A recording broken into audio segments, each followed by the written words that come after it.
신바람 사연 아파트. 오늘의 사연 시작하겠습니다. 안녕하세요. 현재 지방에 거주 중인 올해 33 여자입니다. 결혼한 지 4년 차인데 아직 아이는 없네요. 나이가 나이이니만큼 내년이나 내후년부터는 본격적으로 준비를 할 계획이에요. 남편하고는 별다른 문제가 없지만 시어머니 때문에 여러모로 스트레스를 받고 있습니다. 남편이 다른 건 다 좋은데 중간 역할을 제대로 하지 못하거든요. 시어머니와 저 두 사람 사이에 무슨 일이 생기면 항상 남편은 좋은 게 좋은 거 아니겠냐며 저보고 참으라고 하는 식입니다. 특히나 신혼 때 특히 심했어요. 결혼은 반반 결혼을 했는데 월급은 제가 조금 더 많이 받는 상황이긴 했지만 남편 회사가 지역에 거점을 두고 있는 대기업이었거든요. 그렇다 보니 결혼할 때부터 시어머니가 저한테 계속 복 받은 거다. 우리 아들 같은 남자 만난 게 운이 좋은 거다 하는 식으로 이야기했어요.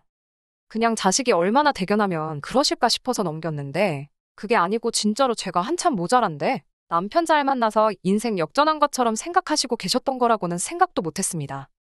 결혼 준비를 처음 시작했을 때 남편이 모아놓은 돈이 저보다 적다는 사실을 알게 되었지만 그때 당시에는 그게 그렇게 고려할 문제는 아니라고 생각했어요. 제가 딱히 취미도 없고 그랬던지라 돈을 워낙에 많이 모아놓았기도 했고 액수 차이도 얼마 나지 않았거든요. 평생을 함께할 배우자를 구하는데 모아놓은 돈 액수만 가지고 그 사람의 됨됨이를 파악할 수는 없었으니까요. 정말 좋은 사람이라는 확인이 있는데 저보다 1,000만 원 덜 모아놓았다고 결혼을 포기해야 할 이유가 되지는 않았습니다. 시어머니 말처럼 제가 복이 많아서 남편을 잘 만났다는 건 아니지만 그래도 좋은 사람이면은 틀림없었어요. 저희가 사는 지역이 지방인데다가 집값도 서울뿐만 아니라 주변 도시 어디를 비교해봐도 많이 저렴한 편에 속하거든요. 거기에 두 사람이 모아놓은 돈이 워낙에 액수가 있었다 보니 그 돈만 가지고도 결혼식 비용에 신혼살림까지 다 장만하고도 돈이 조금 남았습니다. 그때 남은 액수가 제가 딱 남편보다 더 모아놓았던 1,000만 원이었어요. 남편은 그 돈을 전부 제 몫이라고 하더라고요. 그러면 비로소 반반 결혼을 한 게 아니겠냐고. 아무래도 자기가 남잔데 저보다 돈을 조금 해왔다는 게 문내 마음에 걸렸었다고 하더군요. 그러면서 그 돈은 제 돈이니 제가 지지던 볶던 자기는 하나도 신경 쓰지 않을 테니까 알아서 하라고 하는 거예요. 저보다 덜 해왔다는 자존심 때문에 그런 걸 수도 있겠지만 애초에 결혼하면 각자 생활비나 고정지출에 대해서는 절반씩 내기로 했고 용돈이나 저축은 알아서 하기로 했었거든요. 대신 나중에 다른 이야기가 나오지 않게 서로가 원할 때는 각자의 통장 내역을 얼마든지 투명하게 공개를 하자고 약속을 했던 터라 서로 생활비하고 남은 돈을 허투루 쓰지 않을 사람이라는 걸 믿었기에 그게 그렇게 큰 문제는 되지 않았습니다. 돈 관리를 알아서 하기로 했으니 그 1,000만 원 또한 제가 알아서 하기로 했는데 제가 그동안 통장에 돈만 집어넣을 줄만 알았지 어디 굴려본 적은 따로 없던지라 그냥 제가 쓰는 핸드폰 회사 주식을 사서 묶어뒀어요. 아무튼 그렇게 결혼을 하게 되었는데 결혼 준비를 하는 동안에는 아무런 문제가 없었는데 신혼여행 다녀와서 시댁에 인사를 드리러 갔더니 시어머니가 저를 불러 세워놓고는 한참 동안 잔소리를 늘어놓으셨습니다. 주된 내용은 앞서 말한 그런 것들이었어요. 우리 아들 같은 남자랑 결혼한 제가 운이 좋은 거다 하는 식의 이야기들이요. 그냥 내내 하면서 듣고 있었는데 나중에 가서는 그게 잔소리로 바뀌더군요. 여자가 남자보다 돈을 더 잘 번다고 해서 남편을 절대 우습게 보면 안 된다고. 결국 집안의 기둥은 남자가 하는 거고 여자는 내조만 잘하면 되는 거라고 하시는 겁니다. 그런데 제가 괜히 돈 몇 푼 더 버는 거 가지고 남편 기를 죽이면 가만히 내둬도 알아서 잘 될 우리 아들이 제대로 날개를 펼치지 못할 거라는 말을 하시더군요. 돈 잘 벌면 좋은 거 아닌가요? 칭찬까지 들을 이야기는 아니겠지만 그걸 가지고 잔소리를 들어야 할 것도 아니다 싶었는데 더군다나 제가 돈 가지고 남편 자존심을 직접적으로 상하게 한 적도 없고 그런데 저런 이야기를 난데없이 꺼내니 너무나도 기분이 이상했네요. 그날 집에 가는 길에 남편한테 어머님한테 내가 얼마 버는지 이야기를 했냐고 물어봤어요. 남편이 팔불출이라 엄마한테 며느리 자랑을 하고 싶었던 건지 돈도 자기보다 더 잘 번다고 하는 그런 자랑을 늘어놓았었다고 하대요. 제 연봉이 얼마인지만큼은 알려지고 싶지 않았었어요. 제가 돈을 잘 버는 게 자랑이 될 수도 있지만 적당히 돈 잘 번다고 둘러대기만 해도 되는 걸 정확히 얼마를 받는지 그런 것까지 다 말했던 것 같더라고요. 남편한테 그런 건 내 사적인 부분이니까 어디 가서 이야기하지 말아달라고 했습니다. 당장 저희 친정부모님도 제가 정확하게 얼마를 버는지 모르시는데 그걸 시부모님이 먼저 알게 되었으니 어찌나 당황스럽던지요. 역시나 제 걱정은 저를 향한 화살이 돼서 돌아왔습니다. 그로부터 한 달 정도 지나서 시어머니한테 황당한 연락을 한 통 받게 되었거든요. 회사에 있었는데 시어머니한테 전화가 오더니 다짜고짜 저한테 따지시더군요. 너는 내 말을 어디로 들었길래 그러냐면서 뭐라 뭐라 하시는데 무슨 일인가? 이건 또 무슨 소린가 싶었어요. 그 한 달 사이 남편하고 너무 사이가 좋았으면 좋았지. 제가 남편 우습게 보거나 기를 죽이거나 한 적은 한 번도 없었거든요. 제가 눈치를 못 챘을 수도 있지만 남편이 애도 아니고 무슨 일 있다고 엄마한테 일러 바치거나 하는 사람도 아닌데 갑자기 저렇게 나오니 당최 왜 저러는지 이해가 가지 않았습니다. 그렇게 영문도 모를 잔소리를 한바탕 듣고 나서야 본론이 뭔지 알게 되었네요. 왜 시어머니가 저한테 너가 남편보다 돈을 더 잘 번다고 해서 남편 기죽이지 말라고 하셨다고 했잖아요. 그 말에는 숨겨진 속뜻이 있던 거였어요. 시어머니가 저한테 했던 대로 어렵게 풀어 말하자면 제가 돈을 더 잘 벌지만 제가 하기에 따라서 남편이 벌이를 가지고도 주눅이 들지 않는다는 소리였죠. 제가 이해한 대로 쉽게 풀어 말하자면 제가 일해서 번 제 월급을 시댁에 퍼주라는 소리였지요. 제가 더 버는 만큼 효도한다는 마음으로 시댁을 위해서 쓰면 말 안 해도 알아서 시댁을 챙기는 제 모습을 보고 남편이 저절로 기가 살아날 거라는 소리였지요. 일하느라 바쁜데 그런 거에 대답할 여유가 없더라고요. 그래서 어머님께 알겠다고 대답하고 전화 끊었어요. 그리고 그날 퇴근한 남편한테 어머님한테 이런 전화를 받았다고 했습니다.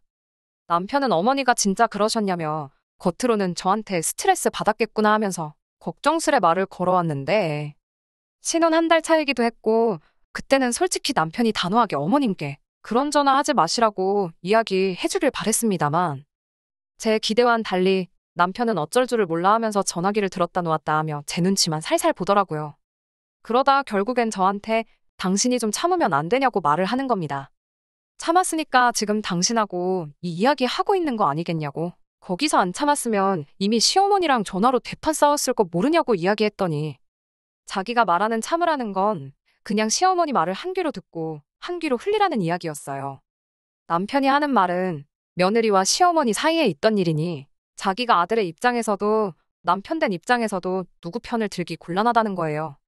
자기가 중간에서 나서면 어머님이 제가 사소한 것들까지 다 남편한테 말을 전하는 얌체 같은 며느리로 보지 않겠냐며 이런 경우에는 자기가 나서지 않고 조용히 지나가면 되는 거 아니겠냐는 겁니다.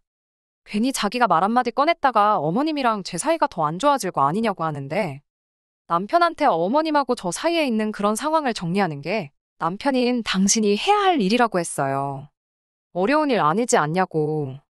제가 벌어오는 돈 가지고 시댁에 가져다 바친다고 해서 자기가 기가 살고 그러는 거 아니라고. 그러니까 저한테 부담 주지 말라고 한마디만 하면 되는 거 아니냐 했더니 저는 어머님 성격이 어떤지 모르니까 할 수 있는 소리라면서 괜히 그런 소리 하면 긁어부스럼이라고 할 필요가 없다고 하는 겁니다. 자기는 평생을 어머님 밑에서 커왔기 때문에 그런 소리가 씨알도 먹히지 않을 거라는 걸 알고 있다고. 괜히 저랑 어머님 사이만 더 나빠진다고 그냥 제가 참으면 다 해결될 일이라고 하는 거예요. 남편 입장이 조금이나마 이해가 가긴 했지만 솔직히 너무 실망스러웠습니다. 중간 역할을 포기하겠다는 소리처럼 들렸고 무슨 상황이건 간에 자기도 입장 난처하기 싫으니 스트레스는 저 혼자서 받으면 다 끝난다는 말로밖에 들리지 않았거든요. 남편한테는 대충 알겠다 말하고 어머님께는 내가 알아서 하겠다고 했어요. 그렇다고 매번 제 월급의 일부를 시댁에 퍼다 나를 생각도 없고 시어머니가 원하시던 대로 해줄 생각도 없었거든요. 남편은 끝까지 제 걱정보다 어머니랑 더 사이 안 나빠지게 잘 좀 부탁한다는 식으로 나왔습니다. 그래서 그때부터였나 그냥 남편한테 중간 역할을 바라는 건 텄구나 싶었어요. 그래도 다행인 게 차라리 시작부터 기대를 안 해버리니 그 이후에 시어머니와 무슨 일이 있어도 기대가 없는 만큼 실망감도 크지가 않더라고요. 시어머니는 계속해서 대놓고 저한테 금전적인 것들을 요구하셨고 저는 다 거절했어요. 생신이라던가 명절 어버이날 같이 보편적으로 챙기는 날에만 이야기 안 나올 정도로만 했습니다. 그런데 그게 시간이 어느 정도 지나니 시어머니 쪽에서 먼저 터졌나 보더라고요. 그때가 어버이날이었는데 어버이날 당일이 평일이었어서 출근한다고 그 주 일요일이 되어서야 시댁에 갔거든요. 그날 시어머니가 제가 용돈하시라고 드린 30만 원이 든 봉투를 바닥에 패대기를 치면서 저보고 너 내 아들보다 그깟 돈 몇 푼 더 번다고 해서 유세 부리지 말라고 소리를 치시는 거예요. 왜 갑자기 폭발을 하시나 했는데 아마 친하게 지내시는 분들 중에 누군가에게서 며느리 자랑을 듣고 오셔서는 저러는 것 같더라고요. 이름 석자 말해주셔도 알 리가 없는 일면식도 없는 누구누구네 며느리 이야기를 하시면서 그 집 며느리는 어버이날이라고 해외여행도 보내주고 뭣도 해주고 저것도 해줬다더라 하면서 너는 돈도 잘 번다는 게 어찌 시댁에 하는 게 하나도 없냐며 성질을 부리시는 거예요. 따로 설명은 안 했지만 그 긴 시간 동안 시어머니한테 거의 한 달에 한 번꼴로는 이거 해달라, 저거 해달라, 저거 갖고 싶다 하면서 시달려야 했었거든요. 물론 제 선에서 거의 다 안 해드리긴 했지만 그동안 시달린 거 생각하니 저 말에 저도 터져버리고 말았습니다. 그래서 저도 지지 않고 시어머니한테 한마디 했어요. 그 집 며느리는 남편이 마누라보다 돈 더 잘 벌어온던가? 아니면 시댁에서 시어머니가 며느리한테 잘해주던가 하겠죠. 하고 말이지요. 그리고 저도 시어머니가 저한테 했던 대로 똑같이 제가 아는 다른 시어머니들과 비교했습니다. 제 주변 누구네 시어머니는 결혼할 때 아파트도 해주고 며느리 타고 다니라고 외제차도 한 대 뽑아주시고 그랬다더라고. 또 누구네 시어머니는 며느리가 아들보다 돈을 더 잘 벌어온다니까 무리하지 말라고 마사지도 끊어주시고 한약도 지워다 주고 그러신다는데 저도 누구네처럼 시어머니 덕 좀 한번 봐보고 싶다고 똑같이 나왔어요. 다른 사람도 아니고 저희 시어머니인데 그 상황에 좋은 말이 튀어나올 리가 만무했지요. 말 다 했냐, 어쨌냐 저쨌냐 하면서 시어머니와 저 사이에 고성이 오가기 시작했고 그 싸움은 결국 시아버지와 남편이 저희를 뜯어말리면서 종결이 되었습니다. 하고 싶었던 말은 다 내뱉어버렸으니 속은 후련하긴 했지만 한편으로는 다른 날도 아니고 어버이날에 그랬다는 게 너무 마음에 걸리더라고요. 그런데 그제서야 남편도 사태의 심각성을 깨달은 건지 그동안 자기가 중간 역할을 잘 못한 게 일이 이렇게 되었다며 사과를 해오더군요. 이 사람이 이제서야 어머님께 제대로 이야기를 해서 중간 역할 좀 하나 했더니 해결책이라고 내세운 게 그냥 매달 묻지도 따지지도 않고 일정 금액을 용돈으로 드리는 게 어떻냐고 하더라고요. 저희가 돈 관리를 각자 하고 있었던 상황이다 보니 제가 내켜하지 않았을 거라는 걸 알았는지 자기 월급에서만 매달 시댁에다가 50만 원씩 보내드리겠다 하더라고요. 대신 자기가 보내는 돈은 제가 보낸 걸로 이야기하겠다 하더라고요. 그러면 시어머니도 저에 대한 화가 누그러지실 거고 나아가서는 저랑 시어머니 사이에 그 어떤 부라도 생기지 않을 거라고 하는데 제 주머니에서 나가는 돈 한 푼 없지만 솔직히 내키지는 않았네요. 암만다로 관리한다고 한들 그 주머니가 그 주머니잖아요. 저희가 각자 저금을 한다고 해서 그 돈을 가지고 각자 쓰고 싶은데 쓰자고 모으고 있는 게 아니고 결과적으로는 나중에 아이가 생기면 아이의 미래를 위한 자금, 그것 말고도 뭐 경우에 따라서는 이사도 가게 될 테고 차도 바꾸게 될 테고 앞으로 목돈 들어갈 일이 많으면 많았지 적지는 않은데 시어머니와 저 사이에서 저도 스트레스 받을 일 없고 남편도 중간에서 새우등 터질 일도 없어서 좋게야 하지만 그것 치고 매달 50만 원은 너무 비싸게 느껴졌어요. 그래서 그럴 게 아니고 그냥 매달 양가에 똑같이 30만 원씩 보내자고 했습니다. 말인즉슨 각자 부모님께 각자 효도하자고요. 결과적으로는 양가 부모님 용돈으로 남편이 제안했던 것보다 10만 원씩 더 쓰게 되는 상황이긴 했지만 친정에도 똑같이 효도하는 거라 생각하니 억울하지는 않았네요. 남편도 그 제안에 흔쾌히 동의를 했고요. 그리고 마법처럼 시어머니하고는 부딪힐 일이 사라졌습니다. 시어머니 딴에도 갖고 싶어 하던 게 30만 원보다 항상 더 비싼 것들이었지만 똥꼬집 며느리랑 싸우고 아무것도 못 받을 바에야 이게 더 낫다고 판단을 하셨나 보더라고요. 저도 매달 30만 원이면 되는 거였다 생각하니 막상 돈은 아깝지만서도 진작에 이렇게 할 걸 싶기도 했어요. 시어머니와 갈등이 사라지니 남편과도 잘 지내게 되었고 뭐 여러모로 좋은 점이 많았네요. 이제 계획한 대로 잘 먹고 잘 살면 되겠다는 게 목표였는데 세상 일이라는 게 정말 한 치 앞도 예상할 수가 없는 일 투성이더라고요. 잘 다니던 저희 회사가 문을 닫게 돼버린 거예요. 사실 코로나 때 지나오면서 그때 망하니 어쩌니 한다는 소문은 있었는데 잘 버텨냈구나 싶었거든요. 그런 회사가 하루아침에 문을 닫아버릴 거라고는 생각도 못했습니다. 그래도 크게 걱정은 없었는데 다행히 같이 일하던 사람들이 같은 업종으로 회사를 하나 차릴 거라고 그때 저도 불러주겠다 말을 했거든요. 대신 그때까지 시간이 걸리니 기다려야 했습니다. 당장 적당한 곳 찾아서 일하다가 옮겨가는 방법도 있었는데 이런 기회가 흔치 않으니 잠깐 저에게 주는 휴식이라 생각하고 지금 이 순간을 즐기려고 했어요. 회사가 망해 없어지긴 했지만 퇴직금도 제대로 계산해서 받았고 밀린 월급도 없었던 데다가 결혼 전에 어떻게 굴려야 할지 몰라서 우량주로 묶어놓았던 주식이 4년 사이에 몇 배가 오르게 되면서 솔직히 금전적으로는 여유가 넘쳐나던 상황이었거든요. 그런데 제 실직 소식을 누구보다 기다리던 사람이 한 명 있었으니 그게 바로 저희 시어머니였네요. 그동안은 시댁에는 따로 제가 실직했다는 사실을 숨기고 있었는데 소문이 어찌나 빠른지 시어머니가 어디서 저희 회사가 문을 닫았다는 사실을 알게 되었던 거예요. 아주 목소리가 평소보다 2배는 더 커져서 평소처럼 전화를 해오는 것도 아니고 저희 집까지 찾아오셨거든요. 실직하고도 한동안 용돈은 빠짐없이 보내드렸는데 왜 오셨나 했더니 시어머니는 알고 계셨던 거예요. 남편이 제 돈으로 용돈을 보내는 거라고 했을 때 친정에도 제 돈으로 용돈을 보낸다고 이야기를 했었나 봐요. 제가 이미 실직한 지 2달이 넘어가는 상황이었는데 용돈이 빠짐없이 들어오니 시어머니 생각에는 지금 들어오는 용돈이 자기 아들이 뼈 빠지게 벌어오는 돈으로 보낸 돈이라고 생각하셨던 거겠죠. 거기에 그뿐이겠어요. 친정에도 똑같이 보낸다고 했으니 아들 돈으로 친정에까지 용돈이 가고 있다 생각하셨던 거고요. 문 열리자마자 제 얼굴 보고 다짜고짜 한다는 말이 돈 잘 버는 척은 있는 대로 다 하고 시댁 어려운 줄 모르더니 백수가 돼버렸다며 꼴 좋다고. 그게 인과응보나 마찬가지라고 하더군요. 어이가 없었지만 회사가 지금 망해서 없어지긴 했지만 조만간 다시 취직될 거라고. 그리고 제가 모아놓은 돈이 있다 보니 그 돈에서 용돈을 드리는 거라 남편 돈으로 보내는 거 아니라고 일일이 다 설명을 해주려고 했습니다. 그런데 제 말이 시작도 되기 전에 제 말은 다 끊어버리고 저보고 그러는 거 아니라고 하면서 마치 제가 남편이 뼈 빠지게 일해서 벌어온 돈을 친정에다가 퍼다 날르고 있는 것처럼 이야기를 하시더군요. 그러더니 친정에 보내는 돈은 내 아들 돈이니까 친정에다 보내지 말고 당신한테 보내라고 이야기를 하시는 겁니다. 결론은 결국 너는 돈 안 버니까 친정에 용돈 줄 생각 하지 말라는 건데 그러면 친정에 용돈을 안 보내면 끝날 걸 가지고 친정에 보내던 돈까지 당신한테 보내라는 게 뭔 소린가 싶었어요. 그래서 저도 참다 못해 소리를 내질러 버렸네요.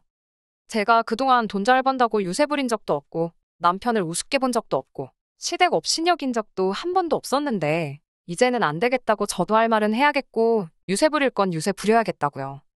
당장 제가 실직해서 2달째 쉬고 있긴 해도 결혼 생활 4년 하면서 남편보다 벌어온 월급만 따져도 1,000만 원 좋게 되는 건 알고 계시냐. 거기에 반반 결혼하고 남아있던 돈 1,000만 원이 더 있다고.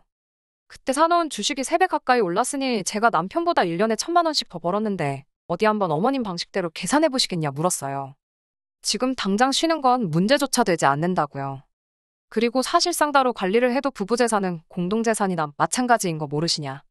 재산의 비중만 따지고 본다면 반반 결혼했을지라도 여전히 내 재산이 더 많은 상황인데 어머님 말대로 시댁이랑 친정에 돈 똑같이 가는 거 그거 불공평한 거 맞는 것 같다고 당장 시댁 용돈부터 끊어버리겠다고 말했습니다. 시어머니는 어디 내 아들이 오고도 큰 소리 떵떵 칠 수 있겠냐고 바라던 바라고 하더라고요. 그러고서 한 거실 자리 차지해서는 남편 올 때까지 기다리실 것처럼 보이더군요. 큰 소리 떵떵 친 것과는 다르게 남편 기다리는 시어머니 표정이 초조해 보이긴 했는데 그 이유를 나중이 돼서 알았습니다. 퇴근 시간도 안 된 남편이 혼비백산에서는 집에 찾아왔더라고요. 어머님은 든든한 아군이 왔다고 생각한 건지 다시 목소리가 커졌는데 남편은 자초지종 듣지도 않고 대번에 어머님한테 왜 이렇게 일을 크게 만드시냐며 30만 원 때문에 아들 이혼시킬 생각이시냐 소리를 치면서 어머님을 돌려보냈습니다. 어머님은 나가시면서도 여자의 정신이 빠져가지고 부모도 못 살아본다고 길길이 날뛰긴 했지만 남편이 웬일로 단호하게 나오는 바람에 더 큰 싸움으로 번지지 않았어요. 모처럼의 모습에 감동스럽기까지 했는데 알고 보니 이 모든 사건의 원흉이 시어머니가 아니라 남편에게 있었습니다. 애초에 처음부터 제 연봉을 시어머니께 알려준 것도 남편이었잖아요. 그런데 이번 실직까지도 남편이 시어머니한테 다 이야기했던 거예요. 뭐 계속 쉬고 있다면 언젠가 시어머니가 알게 될 일이기도 했지만 굳이 나서서 시어머니한테 이 사실을 말했을 필요는 없다고 생각합니다. 그런데도 굳이 남편이 시어머니한테 제 실직을 이야기한 이유가 전부 다 저를 위해서 그랬다는 말도 안 되는 소리를 하더군요. 실직을 해서 주머니 사정이 어려운 상황임에도 불구하고 며느리인 제가 시어머니를 얼마나 챙기는 줄 알고나 계시냐며 남편이 자기는 그러지 말자고 반대했지만 제가 매달 드리던 걸 갑자기 어떻게 끊어버리냐며 계속 시어머니한테 용돈을 드려야 한다 했다고 없는 말을 지어내서 전했던 거예요. 남편 딴에는 그게 더 감동적일 줄 알았다는 거죠. 경제적으로 어려운 상황에 처했지만 양가 부모님들께 효도는 계속해서 하겠다고 특히 사이 나쁜 시어머니 용돈도 계속해서 챙기자고 하는 제 모습을 보면 시어머니도 마음을 고쳐먹지 않으셨을까 싶었단 겁니다. 하지만 시어머니는 말 그대로 남편 혼자 외벌이를 하게 됐지만 친정에는 계속 용돈을 보내야 하니 말 안 나오게 시어머니한테도 용돈을 드려라 이렇게 이해하신 거고요. 아무리 생각해도 시어머니가 열받아서 저희 집에 찾아온 게 잘못됐다고 할 수가 없더라고요. 그래서 남편하고 대판 싸웠네요. 좋은 게 좋은 거라고 넘어가는 것도 모자라서 이제는 거짓말까지 해서 일을 키워버리냐고. 누가 시어머니한테 좋은 인상 심어달라고 부탁이나 했냐고. 내가 바랬던 건 중간 역할을 해주는 남편이었지. 중간에서 박쥐 역할을 하는 남편을 바란 게 아니지 않느냐고 따졌네요. 그제서야 남편은 자기가 뭘 잘못해온 건지 깨달은 듯 싶더라고요.